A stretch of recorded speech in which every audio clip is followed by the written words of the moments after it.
My parents handed my sister the keys to a brand new house for her graduation while the room erupted in applause.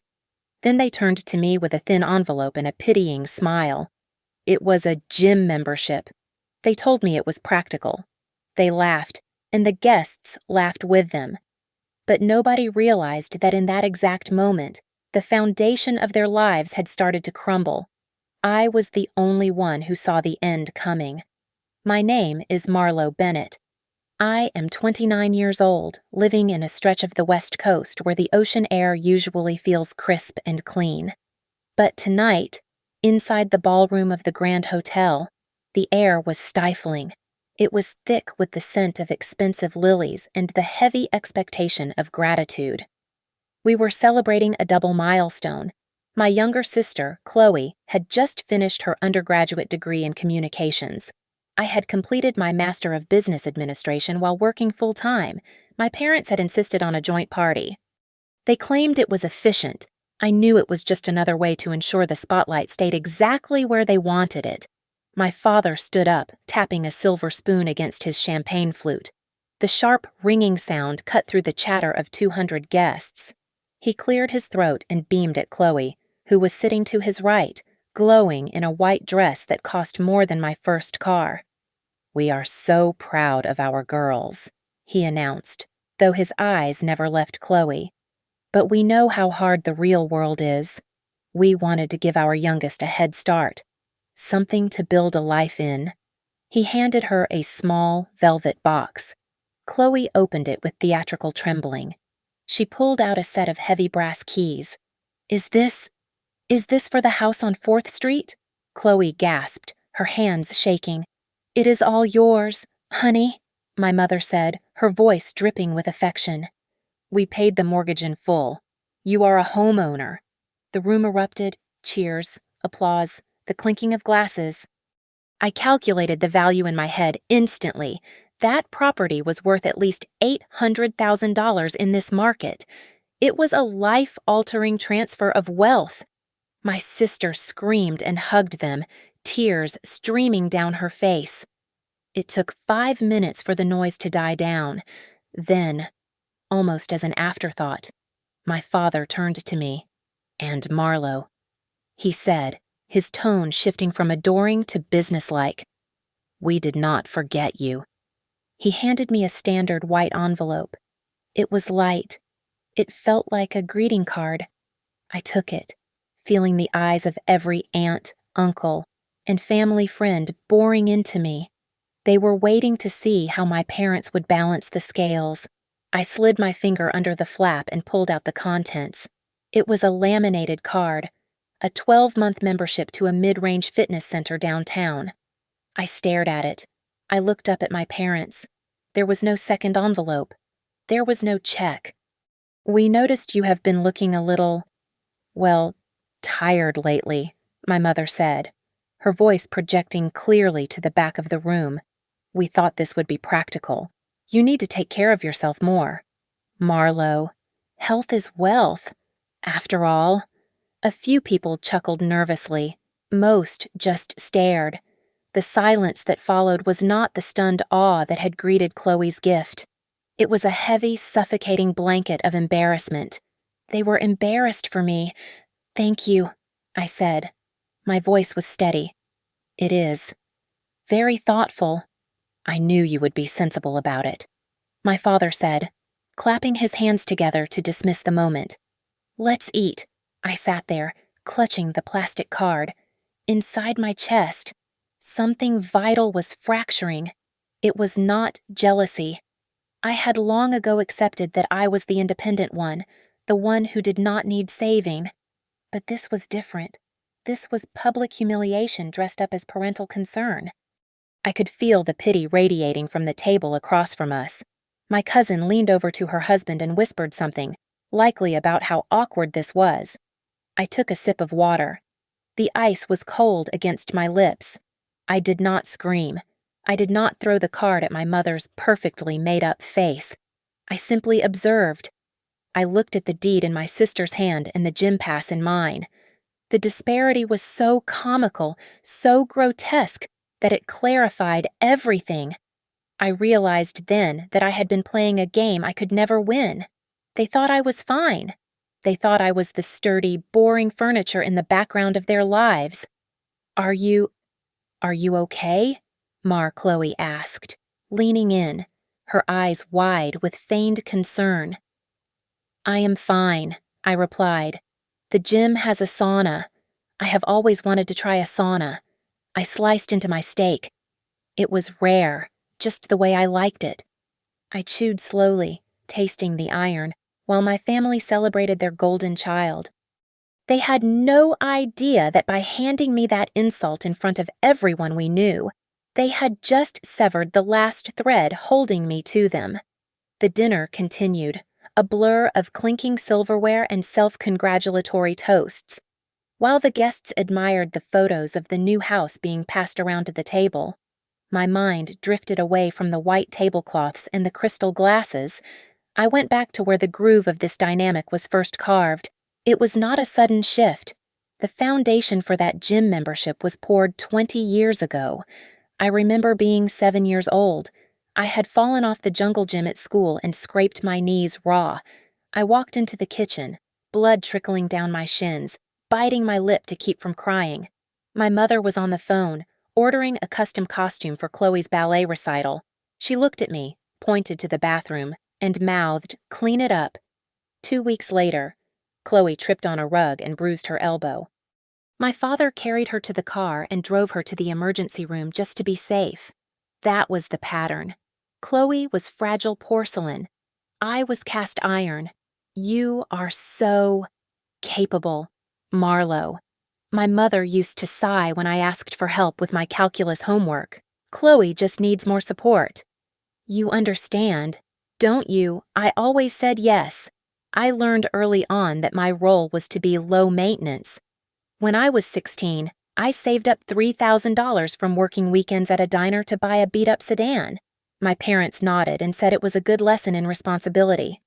When Chloe turned 16, they bought her a brand new convertible because they were worried about the safety features in older cars. It is just safer for her, my father had argued when I stared at the shiny red bow on the hood. You are a better driver. Marlo, you can handle a stick shift without power steering. Chloe she would panic. The injustice was never loud. It was a slow, quiet accumulation of neglect disguised as compliments. They praised my resilience so they did not have to expend energy nurturing it. They called me independent so they could ignore me without guilt. There was only one person who saw through the performance. My grandfather, Silas. He was my mother's father, a man who had built a shipping logistics empire from a single truck. He was a hard man, not given to hugging or cooing, but he watched everything. He was the only one who ever attended my science fairs or track meets.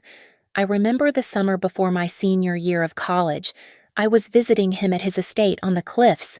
We were sitting on the back porch, watching the tide come in. He was frail then, his breathing labored, but his mind was sharp as a tack. "They treat you like a mule, Marlo," he said, his voice raspy. "They load you up because they know you won't buck." "I don't mind working hard, Grandpa," I said. "I know you don't." "That is why you are the only one in this family worth a damn." He grunted. He reached into his pocket and pulled out a heavy silver lighter, flipping it open and closed. "Your mother. She thinks love is about buying things to fix problems. She ruined your sister, crippled her by never letting her fall." He looked at me, his gray eyes piercing. "I have made arrangements," he told me, "not for them, for the one who actually has the spine to carry my legacy. But you have to promise me something." "What is it?" I asked. "Don't let them bleed you dry. When the time comes, and it will come, you make sure you look out for number one." I locked it up tight. Marlo. I locked it up so only the smart one could find the key. At the time, I thought he was talking about wisdom or advice. I did not realize he was speaking literally. He died 4 months later. The will was standard. Everything went to my mother, who immediately began managing the assets to maintain their lifestyle. Or so they thought. Back at the graduation party, I watched my mother fuss over Chloe's plate, cutting her meat for her, even though Chloe was 22 years old. "Oh, careful, honey, that knife is sharp," Mom said. "I know. Mom, I'm just... I'm so excited about the house, I can't even eat," Chloe squealed. I looked down at my gym membership. Grandpa Silas had warned me. He had told me they would try to take everything I had to give while giving nothing in return. I touched the locket around my neck, the one he had given me on my 18th birthday. Inside, hidden behind the photo, was a tiny sequence of numbers I had memorized years ago. I had never used it. I never felt the need to trigger the failsafe he had built for me. I wanted to believe I was part of the family, not a separate entity. But as I watched my father toast to Chloe's hard-earned success, I felt the shift. The accumulation of 20 years of slights had finally tipped the scale. The anger was not explosive. It was cold. It was calculating. It was exactly the way Grandpa Silas would have wanted it. The difference was in the vocabulary. When my parents spoke about Chloe, they used words like potential, blossoming, and nurturing. She was a rare orchid that needed a greenhouse, this new house, to survive the harsh climate of the real world. When they spoke about me, the language shifted to utility. I was solid, reliable, and low maintenance. I was a tractor. You do not buy a tractor a house. You put fuel in it and expect it to plow the field until the engine seizes. It is about equity, not equality. My father explained to my Uncle Bob, who had raised a skeptical eyebrow at the disparity between the gifts. My father swirled his cognac, looking like a philosopher explaining a complex truth to a simpleton. "Marlo is already established. She has a senior manager title. She has a retirement fund. Chloe is just starting out. If we gave them the same thing, it would actually be unfair to Chloe, because she is starting from behind." I sat there, cutting a piece of cheesecake into microscopic squares. The logic was breathtaking. Because I had worked 60-hour weeks to build a career, I was penalized. Because Chloe had spent her college years changing majors 3 times and spending her tuition money on trips to Cabo, she was rewarded. They had weaponized my competence against me. "Exactly," my mother chimed in, reaching across the table to pat my hand. Her skin was cool and dry. I resisted the urge to flinch. "Marlo understands. She has always been the big sister. She knows that family means filling in the gaps for the ones who need it most." "Right, honey." "Right," I said. It was the only word I needed to say. My mother smiled, satisfied. She mistook my brevity for agreement. She thought my silence was the silence of a content child, not the silence of a predator observing prey.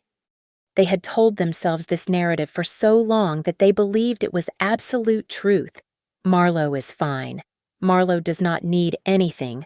Marlo is the bank vault. Chloe is the spending money.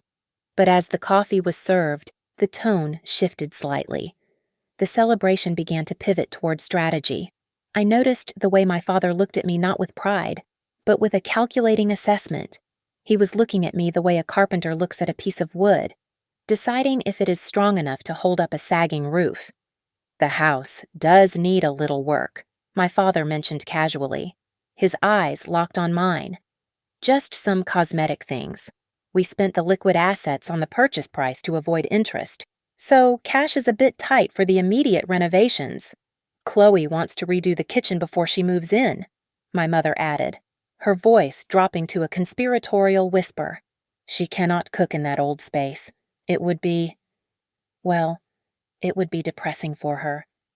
"Oh, we were thinking," my father continued, leaning in, "that since you are doing so well this quarter, maybe you could step in to help, just for the appliances and the contractor fees. Call it a housewarming gift for your sister. It is important she feels settled." There it was. The gym membership was not just a bad gift, it was a psychological primer. They knocked me down to lower my expectations, to remind me of my place, before asking for the real tribute. They wanted me to furnish the shrine they had built for my sister. We can talk about the details after the guests leave, my father said, waving a hand dismissively as if my agreement was a foregone conclusion.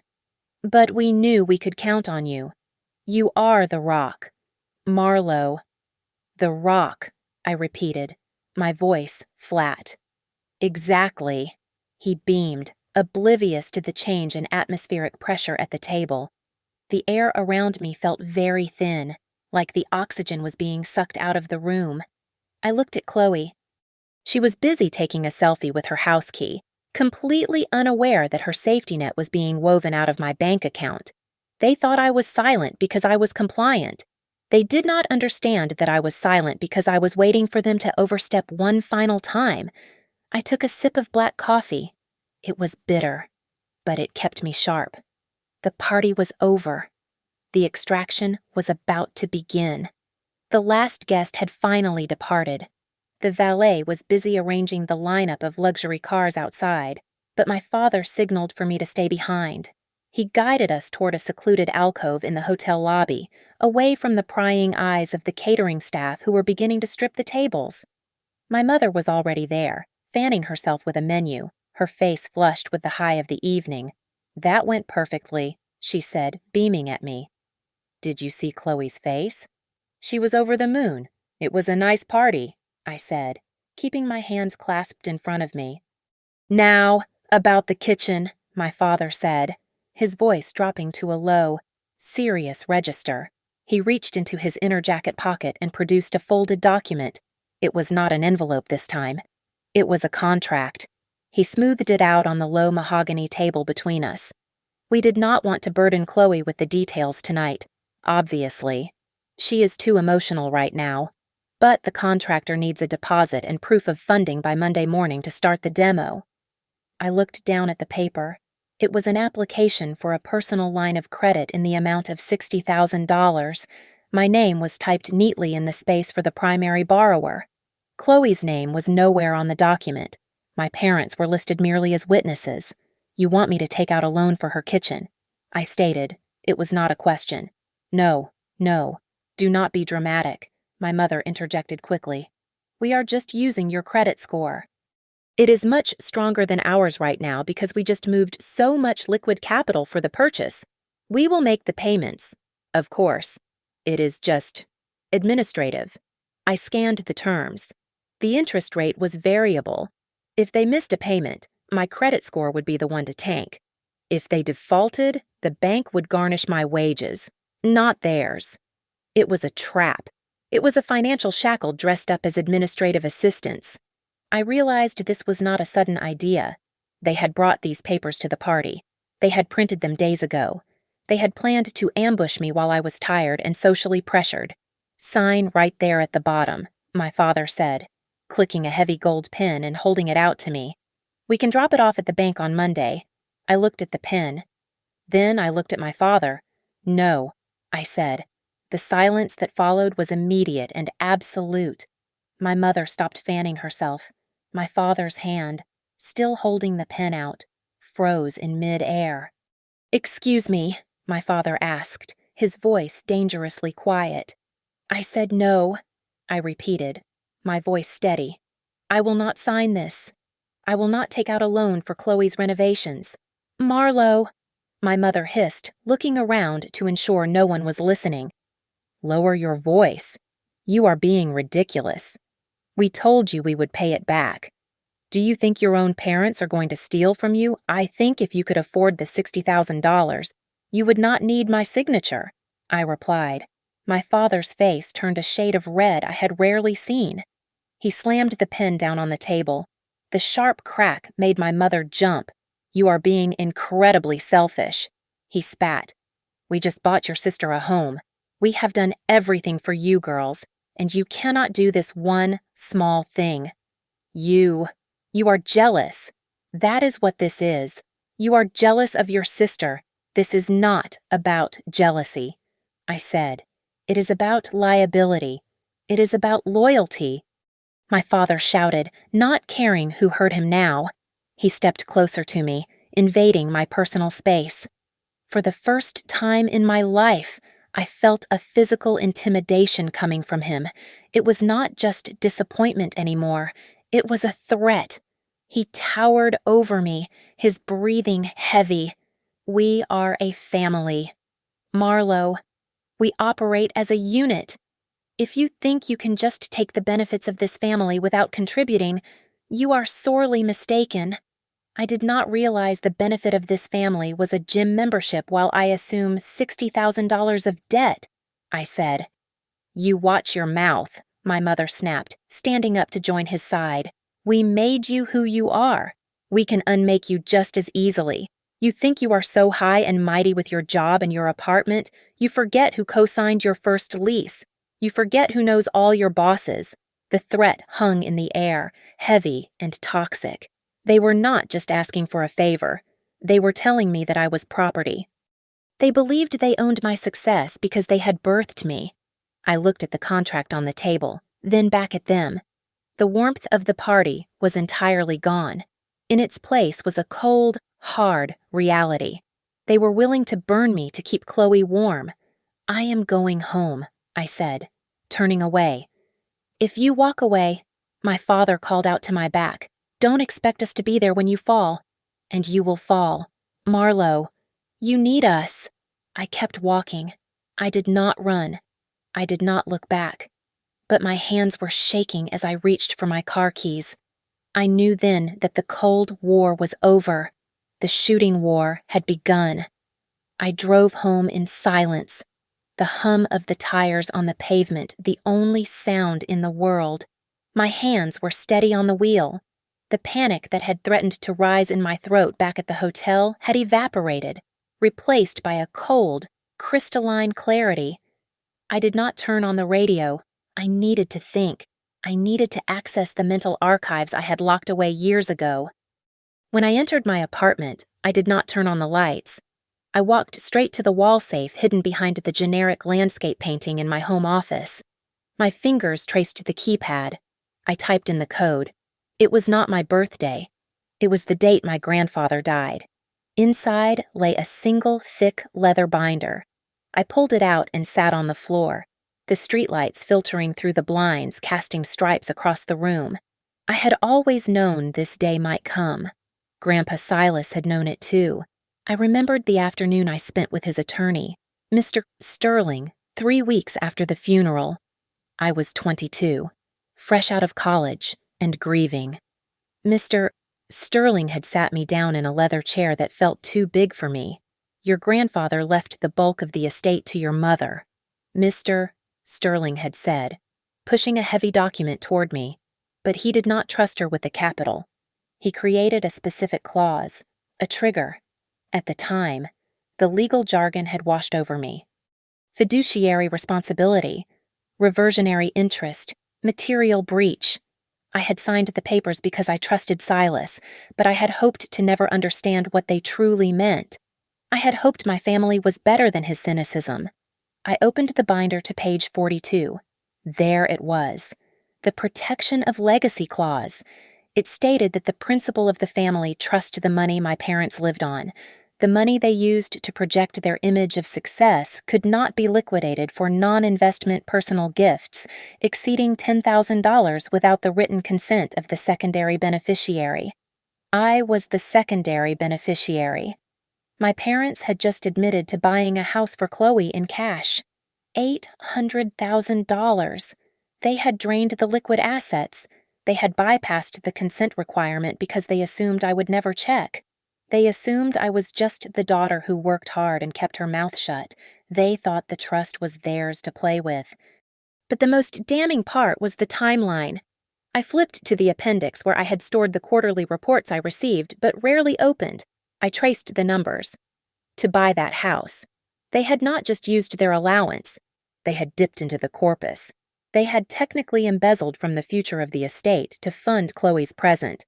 My phone buzzed on the floor beside me. It was a text from my mother. Stop being dramatic. Pick up the phone. We need to get this sorted before Monday. I watched the screen light up and then go dark. I did not reply. 10 minutes later, my father called. I let it go to voicemail. I listened to the message as it recorded, his voice thick with frustration and whine. Marlo, this is ridiculous. You are acting like a child.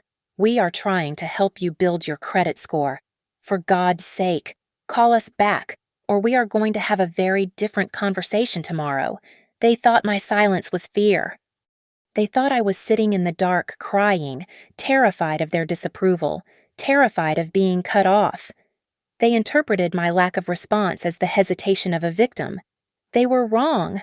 I was not hesitating. I was waiting. I looked at the gym membership card still in my purse.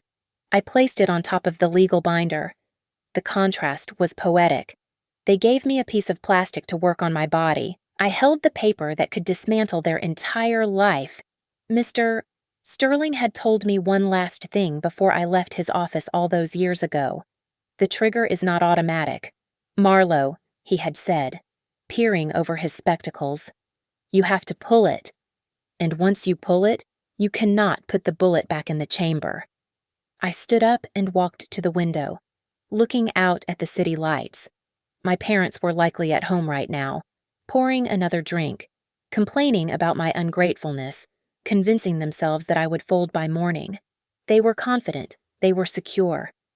They were completely unaware that by asking me to sign that loan document, they had handed me the evidence I needed to prove they had breached the trust. I would not call them back. I would not argue. I would let them leave more voicemails. I would let them send more threatening texts. I needed them to document their own coercion. Every demand for money was another nail they were hammering into their own coffin. I was finally ready to be exactly who Grandpa Silas knew I could be. Sunday morning did not bring peace. It brought a digital siege. My phone began vibrating at 7 o'clock and did not stop. By noon, I had 14 missed calls and a stream of text messages that ranged from pleading to abusive. I did not mute the phone. I needed every vibration, every ping, every desperate attempt to control me. I sat at my kitchen island with a cup of tea, my laptop open, archiving every interaction. At 1 o'clock, I finally answered a call from Chloe. I put it on speakerphone and hit the record button on my screen. Finally, Chloe shrieked. Her voice was shrill, lacking the polished sweetness she had displayed at the party. Do you have any idea what you are doing to Mom? She is crying in the bathroom. Marlo, she is a wreck because of you. I am sorry to hear she is upset. I said. My voice was devoid of inflection. Upset. She is devastated. You are ruining everything, Chloe snapped. The contractor called. He needs the deposit by tomorrow morning or we lose our slot. If we lose the slot, I have to wait 3 months for the renovation. 3 months. Marlo, I cannot live in a construction zone. It would be a nightmare. The house is brand new. Chloe, I stated calmly, it is livable. It is not my style. She yelled, God, why are you being so petty? It is just a signature. You have excellent credit. Dad said you barely use it. You live in that tiny apartment and drive that old car. What are you saving it for? You should be happy to help me start my life. I typed her words into my transcript. You have the credit. You should be happy to help. She truly believed that my financial stability existed solely as a reservoir for her desires. I am not signing the loan. Chloe, I said. You have to, she screamed. Mom and Dad already spent the cash on the house. They don't have the liquidity right now. They told me you would handle the reno costs. That was the plan. Marlo. That has always been the plan. I paused. My fingers hovered over the keyboard. They told you that was the plan I asked. Yes, they said. We will buy the shell, and Marlo will furnish the nest. They knew you would do it because because you always do what you are told eventually. You just like to make people beg first. She had just confirmed premeditation. They had emptied the trust's liquid assets, violating the $10,000 limit on the assumption that I would cover the shortfall. I see, I said. So just come over and sign the papers. Chloe huffed, her tone shifting from anger to dismissal. "Stop trying to make a point. Nobody cares about your point. We just want the kitchen done." I hung up. 10 minutes later, a text from my father arrived. It was a long block of text. "I am very disappointed in this behavior. We have sacrificed everything to give you girls a head start. We leveraged the family trust to secure the property because we trusted that we were a team. If you do not sign that loan, you are exposing us to financial risk. We are overextended because we put Chloe first. Now it is your turn to step up. Do not make me come down there. We will see you at the bank at 9 o'clock tomorrow. Do not be late." I read the message twice. We leveraged the family trust. We are overextended. He had put it in writing. He was so confident in his authority, so sure that his role as father superseded any legal document, that he had just confessed to a fiduciary breach in a text message. They were spiraling. They were panicking because the money was gone. The house was bought, and the safety net me was refusing to catch them. But they were not treating me like a person who had said no. They were treating me like a malfunctioning appliance that just needed a hard kick to start working again. I replied with a single message. "I will be at the bank at 9 o'clock. It was not a lie. I would be there. But I would not be bringing a pen to sign a loan. I would be bringing the binder." My phone buzzed again with a thumbs-up emoji from my mother. They thought they had won. They thought my brief resistance was just a tantrum that had burned itself out. I watched the sun dip below the skyline, casting long shadows across my living room. They were celebrating their victory right now, likely opening another bottle of wine, laughing about how they had managed the Marlowe situation. They had no idea that they were not marching me to the bank to sign a loan. They were marching themselves into an ambush. I arrived at the bank at 8:55 in the morning. The branch manager, a serious woman named Mrs. Gable, whom I had contacted the night before, led me into the main conference room. My family was already there. My father was pacing the length of the room, checking his watch. My mother was fixing Chloe's hair, though Chloe looked bored, tapping furiously on her phone. When I walked in, they looked up with expressions of relief that quickly soured when they saw I was not alone. Behind me walked Mr. Henderson, the senior trust officer who had taken over my grandfather's account after Mr. Sterling retired. "Who is this?" my father asked, stopping his pace. "We do not need an audience." Marlowe. "We just need a signature. Mr. Henderson is here to witness the transaction," I said calmly, taking a seat at the head of the polished oval table. I placed my leather binder in front of me.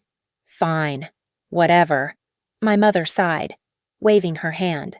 "Let's just get it done. The contractor is waiting." My father slid the loan documents across the table toward me. He uncapped his gold pen again, the same one from the party, and set it down with a sharp click. "Sign here, here, and initial the bottom," he instructed, his tone brisk and commanding. "Mr. Henderson can notarize it, I suppose." I did not pick up the pen. Instead, I opened my binder. The sound of the heavy rings snapping open echoed in the quiet room.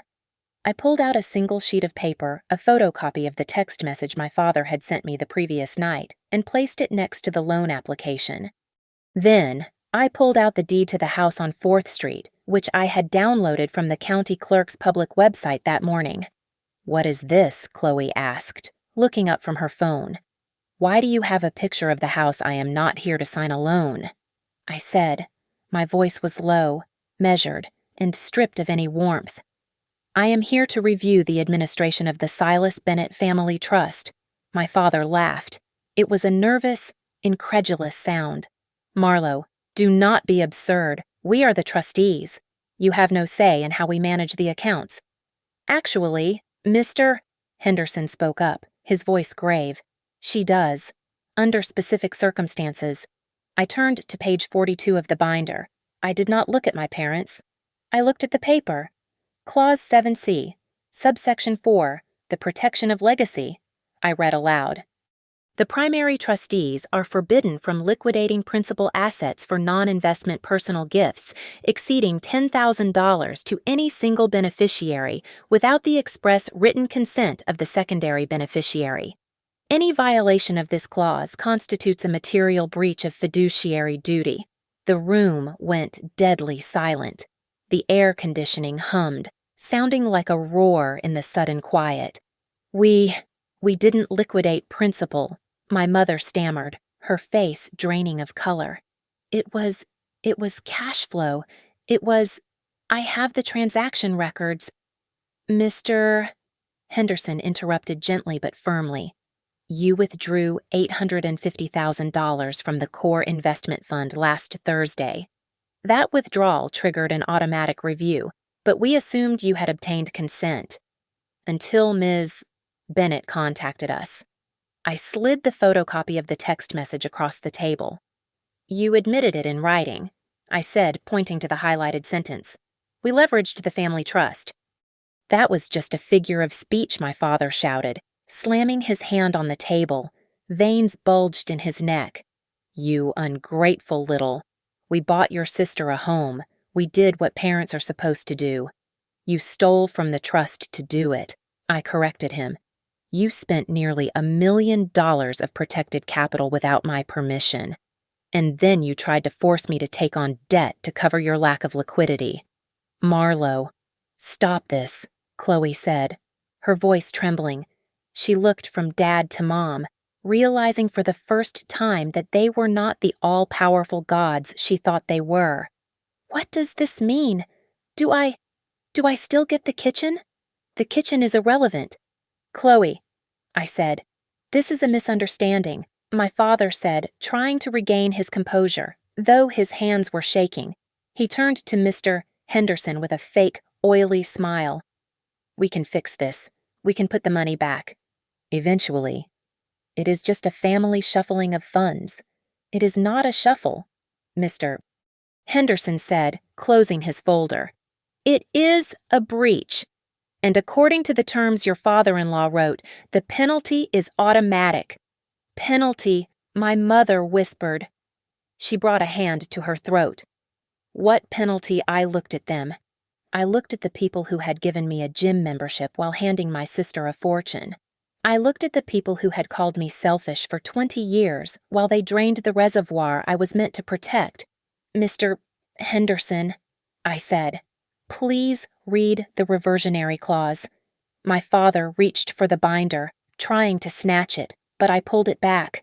He froze, his eyes wide with a mixture of rage and genuine terror. He knew what was coming. He had just hoped I would never find it. Marlo, don't, he rasped. Please. I signaled Mr. Henderson to proceed. I sat back in my chair, folding my hands.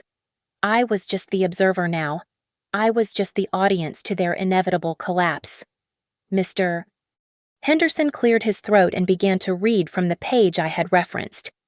His voice was devoid of emotion, a sharp contrast to the hysteria rising in the room.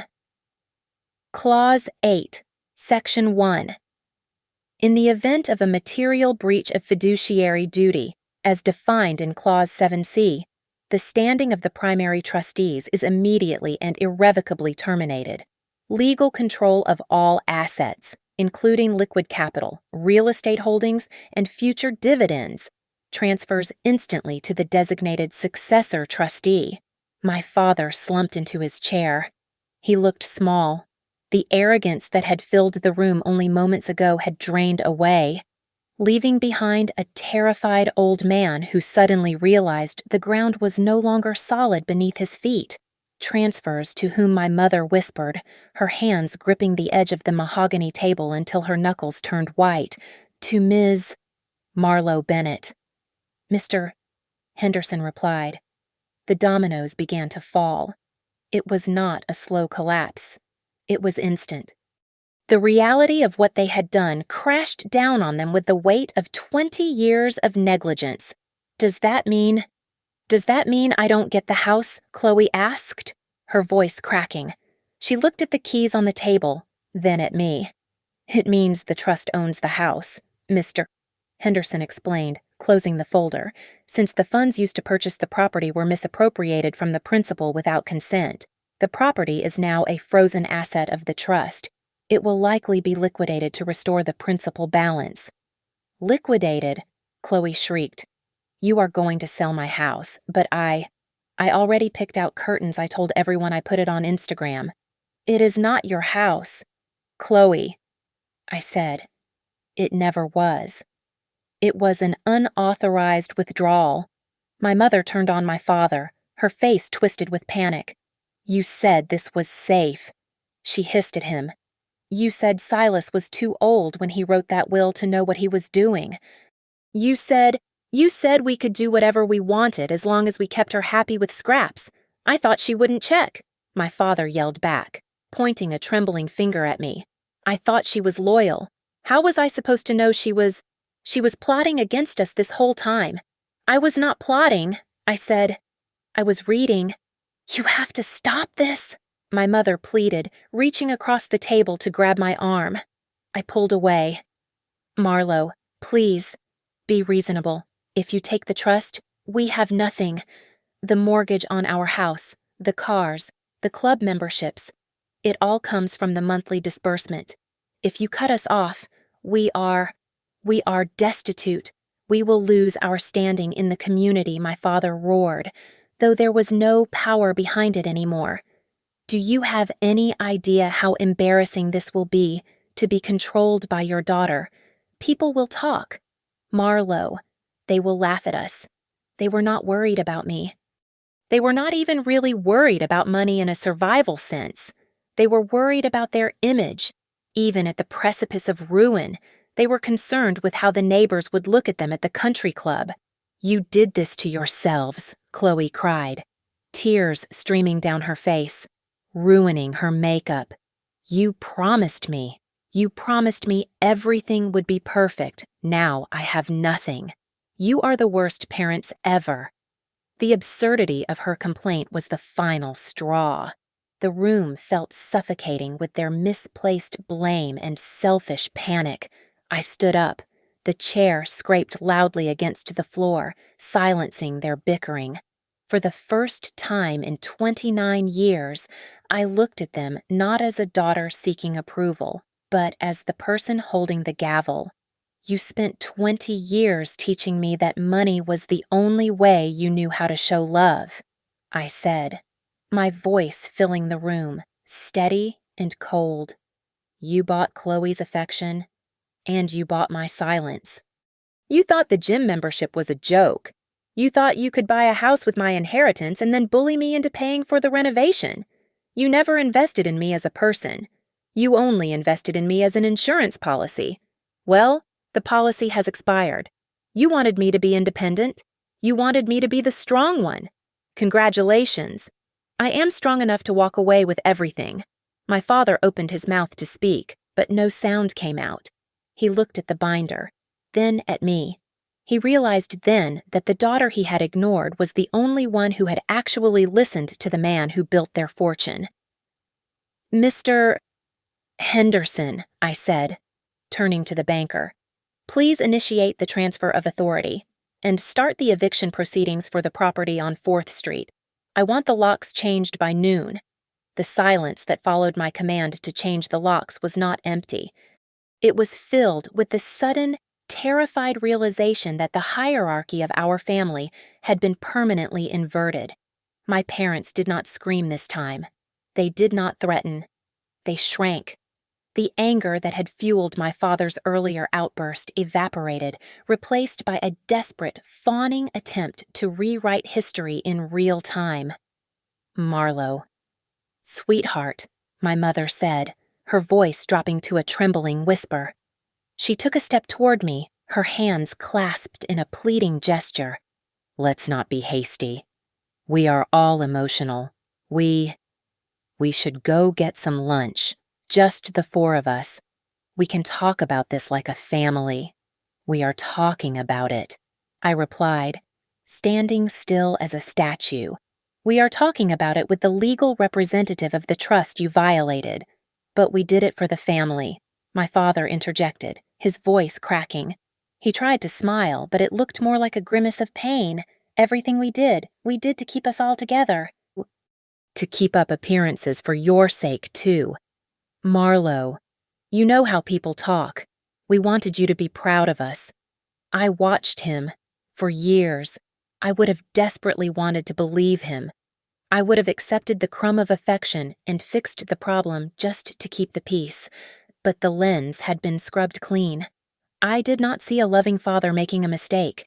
I saw a man realizing his credit card had just been declined. You are not sorry you took the money, I said, my tone clinical.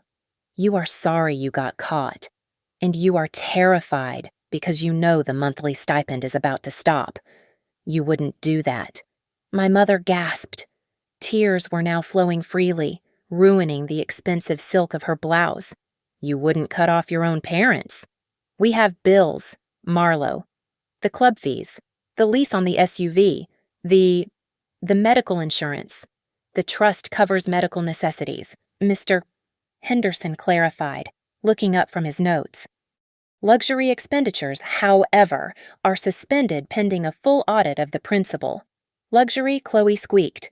She was sitting on the floor now, looking like a discarded doll. What about my house? What about my life? You have a degree. Chloe, I said, looking down at her. You can get a job.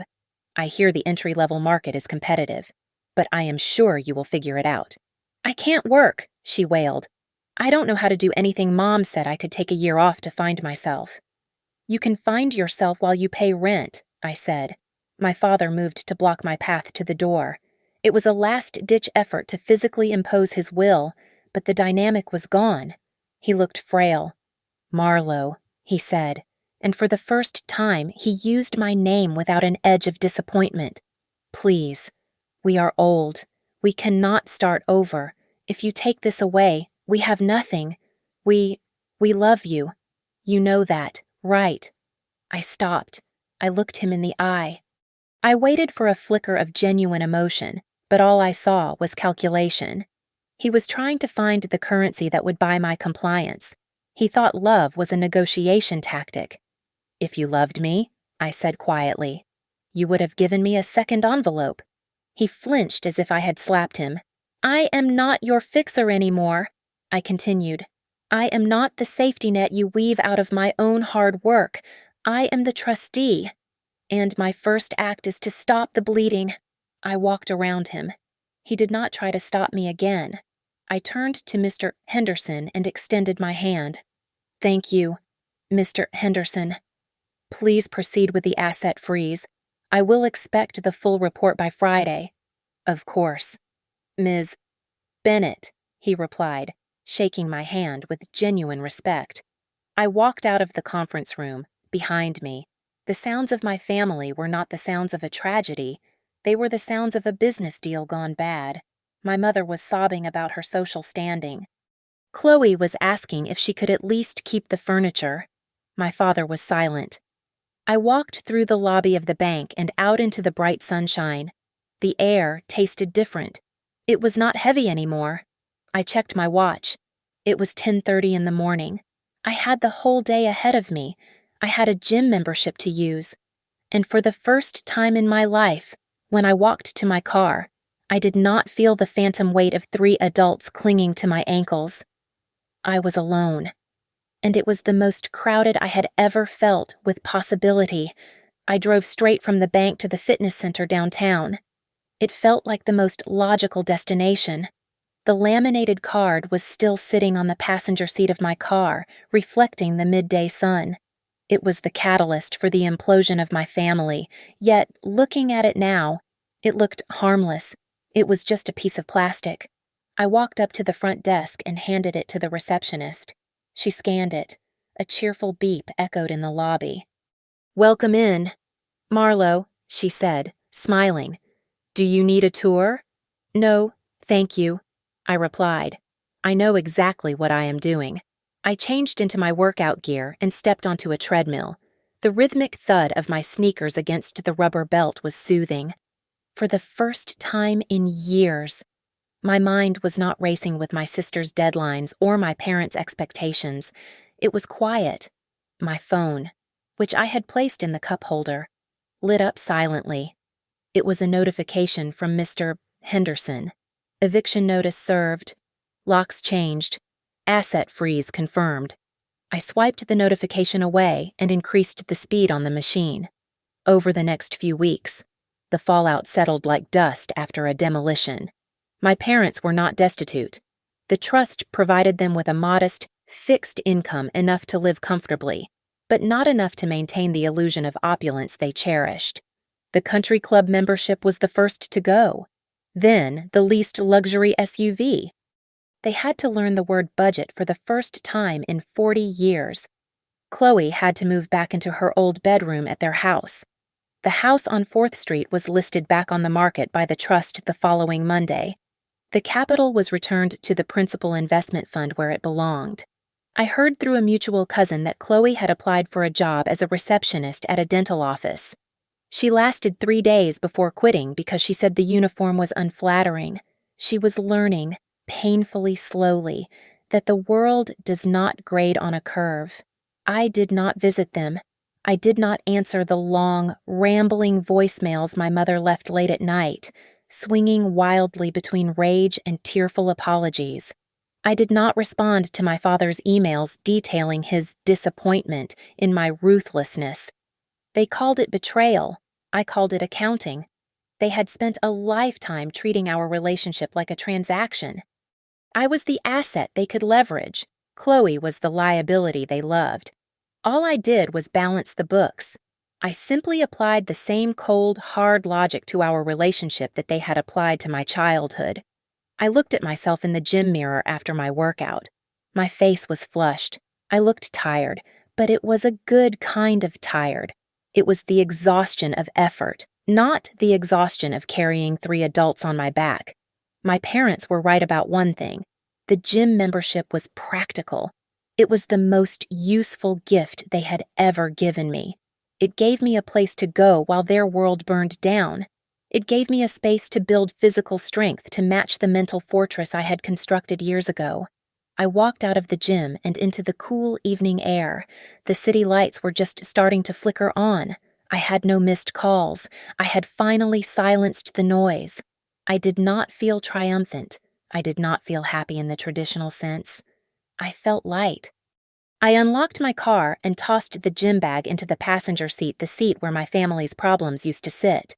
I started the engine. I did not know exactly where I was going next, but for the first time in 29 years, the destination was entirely up to me. Thank you so much for listening to this story. I really hope you enjoyed following Marlo's journey of claiming her independence. I would love to hear from you in the comments below. Tell me where you are listening from and what you would have done if you were in Marlo's shoes. Please do not forget to subscribe to the Victoria Revenge Stories channel, like this video, and hit that hype button so more people can hear these stories. Your support means the world to me.